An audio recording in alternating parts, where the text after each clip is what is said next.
di sini saya sebagai CKD Angkatan 7 ya, ingin mewawancara Ibu terkait tentang bagaimana sih trik langkah-langkah Ibu atau hal yang sering dilakukan Ibu dalam proses pengambilan keputusan di sekolah. Karena Ibu selaku Kepala Sekolah SDN 2 Tulungagung Udik sekaligus Kepala Sekolah SMP 1 Atap 1 Tulungagung Barat. Jadi di sini Ibu punya 2 kepemimpinan ya Bu, punya 2 lembaga yang Ibu pimpin yaitu SD dan SMP. Nah di sini saya tertarik nih Bu, saya tertarik ingin coba bertanya, kemudian lagi menganalisis apa sih Bu trik-trik langkah-langkah yang sering Ibu lakukan dalam proses pengambilan keputusan. Nah di sini ada beberapa item pertanyaan sih Bu. Mungkin nanti Ibu bisa jawab dengan rileks, dengan jujur gitu Bu nanti. Apa Ibu bersedia Bu? Insya Allah. Oke, bersedia. Oke. Pertanyaan pertama nih Bu, selama ini bagaimana sih Bu Ibu Ros sebagai kepala sekolah dalam mengidentifikasi kasus-kasus yang merupakan dilema etika dan rujukan moral? Di sini terjadi di sekolah kita ini adalah dilema etika. Nah, karena benar. Jadi saya ini bingungnya dalam hal gimana? Karena kita, alhamdulillah kita mendapat guru P3K. Nah, sedangkan guru kita yang ada di sekolah sudah banyak kan yang honor. Nah, kita juga menerima dari guru di luar dari P3K. SK-nya alhamdulillah ada di sekolah kita ini, baik di SD mungkin SMP, di SD 3 orang, di SMP 6 orang. Nah, jadi yang permasalahan di sini ada hubungannya di SMP. Karena di SMP ini 3 orang dari luar, SK-nya dari luar dan sekolah luar. Kemudian 3 dari sekolah di sini. Sedangkan guru kita yang ada memang sudah cukup, dari honor itu memang sudah ada semua. Jadi itulah dilema Ibu ini, gimana caranya mengeluarkan mereka ini. Nah, kan secara tidak langsung kan nggak mungkin kita terima semua karena jamnya tidak cukup. Ya. Jadi intinya Ibu pernah mengalami dilema etika. Selanjutnya nih, selama ini nih, bagaimana cara Ibu menjalankan sebuah pengambilan keputusan tuh di sekolah Anda, di sekolah Ibu, terutama pada kasus-kasus di mana ada kepentingan yang sama-sama mengandung nilai kebajikan. Tadi benar versus benar. Nah, bagaimana itu Bu tadi Bu? Kemudian saya juga mengikut sertakan komite dan anggota komite sebagai perwakilan dari murid yang ada di sekolah kita. Setelah saya memberikan dengan Pak Pengawas, dengan komite dan warga masyarakat atau wali murid. Nah disitulah dengan guru yang ada di situ. Terus saya mengadakan musyawarah mencari di sekolah kita. Berarti selama ini ya Bu, yang pernah Ibu rasakan tentang dilema etika ya Bu, tadi antara guru PNS, P3K versus yang guru honor, sedangkan jam rombelnya sedikit ya Bu. Kemudian lagi di sini ada paradigma dilema etika yang Ibu rasakan, di mana keadilan versus rasa kasihannya Bu. Langkah-langkah atau prosedur seperti apa yang biasa Ibu lakukan selama ini dalam mengambil keputusan tadi? Prosedur langkah-langkahnya seperti apa Bu? Ya itulah langkah-langkahnya. Yang pertama tadi kita mengklarifikasikan, mengidentifikasikan masalah dulu, apa masalahnya itu. Ya tidak sembarangan kan kita masalahnya ini bagaimana dia akan mengeluarkan dia ini, sedangkan dia sebenarnya sudah terbiasa di sini. Kemudian Ibu konsultasi juga dengan pengawas ataupun yang lainnya, terus Ibu mengadakan musyawarah. Kemudian Bu, pertanyaan selanjutnya, jadi hal-hal apa saja Bu yang selama ini Ibu anggap efektif dalam pengambilan keputusan pada kasus-kasus etika? Misalnya dalam hal ini, dalam mengambil sebuah keputusan, apakah Ibu ada uji legal? Misalnya uji legal itu tentang Ibu ketika menguji sebuah keputusan itu, ini masuk ke dalam ranah hukum atau tidak, gitu kan? Kemudian lagi ada uji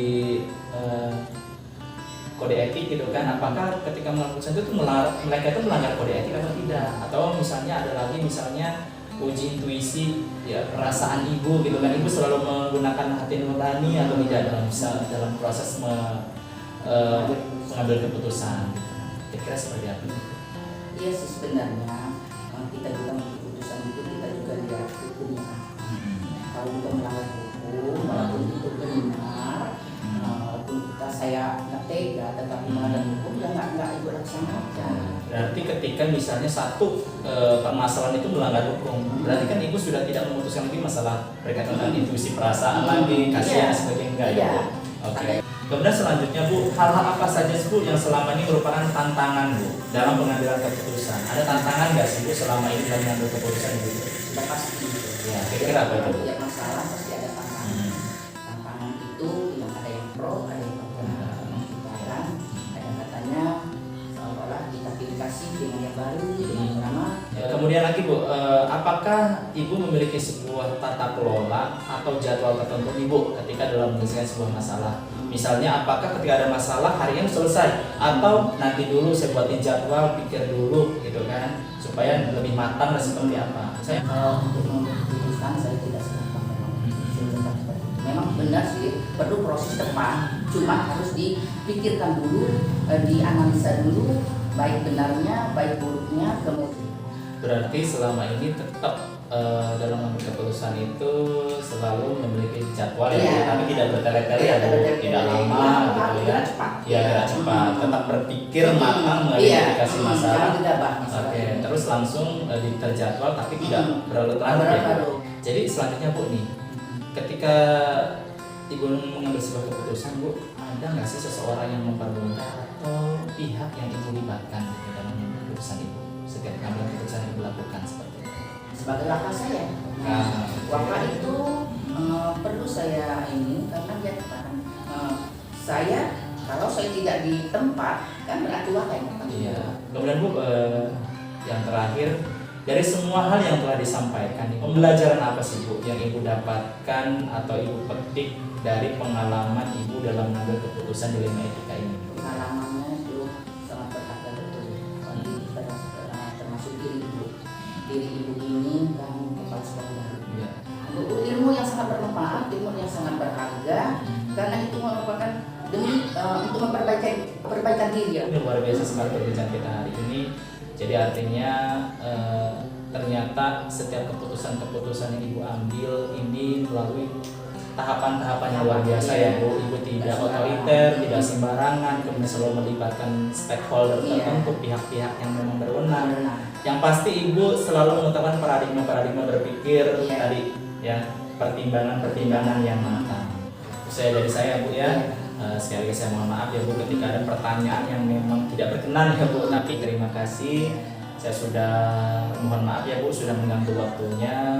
Mungkin itu saja dari saya. Sekali lagi semoga Ibu selalu sehat. Oke, saya akhiri. Wassalamualaikum warahmatullahi wabarakatuh. Waalaikumsalam warahmatullahi wabarakatuh.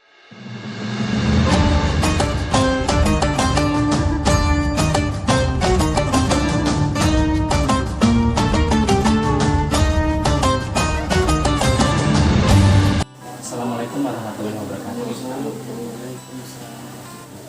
Selamat pagi.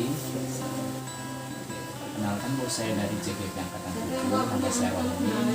Saya di sini ingin mewawancarai Ibu terkait tentang bagaimana sih Bu trik-trik Ibu dalam mengambil sebuah keputusan di sekolah ini. Mari pertanyaan pertama nih Bu, selama ini bagaimana Ibu mengidentifikasi kasus-kasus yang merupakan dilema etika dan bujukan moral? Pernah kita terjadi seperti siswa kelas 6 ya.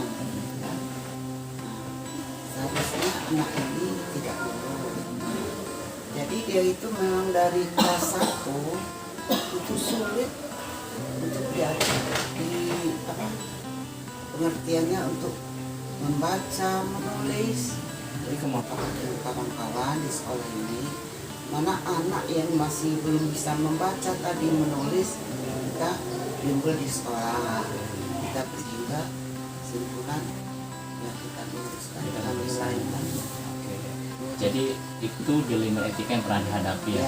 Di suatu sisi berarti ini kalau bisa saya simpulkan bahwa paradigma yang terjadi ya dalam situasi dilema etika yang pernah Ibu hadapi, berarti ini rasa keadilan dan rasa kasihan ya Bu. Iya. Jadi intinya ketika mengambil sebuah kebijakan itu tetap memperhatikan nilai-nilai ya Bu, Iya. salahnya. Pertama tadi ketika memutuskan ya pertama ada konseling tadi dengan orang tuanya Iya. dia dihadirkan gitu ya Bu. Iya. Kemudian lagi mempertimbangkan lagi dari nilai-nilai keseharian juga Iya. gitu kan.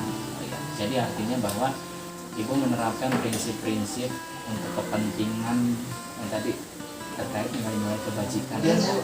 Ketika mempertimbangkan ini nggak sih Bu, sering ada uji legalitas, kemudian ada uji apa namanya di sini ada uji profesi atau uji intuisi. Kalau uji legal itu sering nggak ketika misalnya ada anak yang melanggar suatu aturan misalnya di sekolah gitu kan? Kalau sering nggak ini melanggar aturan apa, hukum apa? Belum pernah ya Bu. Belum pernah anak-anak seperti itu. Belum pernah yang kenakalan Iya. sampai Mungkin uji profesi juga nggak pernah ya Bu. Uji intuisi ya Bu, perasaan ketika mengambil sebuah keputusan itu ya kan kasihan gitu ya Bu. Coba nggak ketika kita berada di posisi seperti itu anak kita gitu ya Bu. Mungkin lebih kepada itu ya Bu. Iya kan. Kalau di sini mengambil keputusan yang bisa lakukan berprinsip ini ya Bu, berbasis rasa peduli ya. Lebih ketika mengambil keputusan itu ada tantangan-tantangan gitu yang pernah Ibu hadapi gitu. Nggak ada, men. Nggak ada ya. Iya, Bu, selanjutnya nih Bu, apakah Bu ketika dalam menyelesaikan sebuah permasalahan atau perubahan kebijakan, terutama terkait kasus dilema etika, apakah langsung menyelesaikan di tempat atau Ibu itu punya jadwal dulu Pertimbangkan dulu. Oke. Misalnya ada Pertanyaan terakhir nih, dari semua hal yang telah disampaikan tadi, pembelajaran apa sih Bu yang pernah dipetik dari pengalaman dalam mengambilkan keputusan dilema etika selama kan bahwa Ibu ini banyak belajar dari pengambilan keputusan sebelumnya ya Bu, sebelum menjadi guru, melihat cara kepemimpinan kepala sekolah yang dulu. Baik Bu, itu saja mungkin ya Bu perbincangan kita hari ini. Alhamdulillah Bu, banyak sesuatu yang saya petik, yang saya ambil, yang bisa saya pelajari. Apa Bu sudah mengganggu waktunya? Ya, nggak apa-apa, malah saya senang silaturahmi ke sini. Kemudian lagi dari saya Bu, saya akhiri wassalamualaikum warahmatullahi